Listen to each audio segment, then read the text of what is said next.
Netherlands সফরে বড় সাফল্য প্রধানমন্ত্রী নরেন্দ্র মোদী। দীর্ঘদিন ধরে নেদারল্যান্ডসে সংরক্ষিত থাকা প্রায় 1000 বছরের পুরনো চোল যুগের ঐতিহাসিক তাম্রলিপি অবশেষে ফিরল ভারতের হাতে। নেদারল্যান্ডসের সফরকালে ডাচ সরকারের পক্ষ থেকে প্রধানমন্ত্রী নরেন্দ্র মোদীর হাতে তুলে দেওয়া হয় চোল সাম্রাজ্যের ঐতিহাসিক তাম্রলিপিগুলি। অনুষ্ঠানে উপস্থিত ছিলেন নেদারল্যান্ডসের প্রধানমন্ত্রী রব জাটেনো। জানা গিয়েছে, ইউরোপে লাইডেন প্ল্যাটস নামে পরিচিত এই তাম্রলিপিগুলি দীর্ঘদিন ধরে লাইডেন বিশ্ববিদ্যালয়ে সংরক্ষিত ছিল। প্রত্নতাত্ত্বিকদের মতে এগুলি চোল সাম্রাজ্যের অন্যতম গুরুত্বপূর্ণ ঐতিহাসিক নথি। তাম্রলিপিতে 21টি বড় এবং 3টি ছোট ফলক রয়েছে। অধিকাংশ লেখাই খোদাই করা হয়েছে তামিল ভাষায়।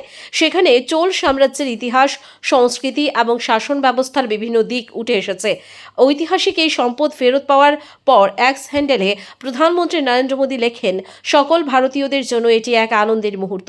পাশাপাশি তিনি নেদারল্যান্ডস সরকার এবং লাইডেন বিশ্ববিদ্যালয়কে ধন্যবাদ জানান এই ঐতিহাসিক নিদর্শন সংরক্ষণ করার জন্য। জানা গিয়েছে, ভারত 2012 সাল থেকেই এই তাম্রলিপি ফেরত চেয়ে আসছিল। অবশেষে দীর্ঘ কূটনৈতিক প্রচেষ্টার পর তা ভারতের হাতে ফিরে এলো। কূটনৈতিক মহলের মধ্যে নেদারল্যান্ডস সফরে এই ঐতিহাসিক সম্পদ ফিরিয়ে আনা প্রধানমন্ত্রী মোদীর একটি বড় সাফল্য হিসেবেই দেখা হচ্ছে।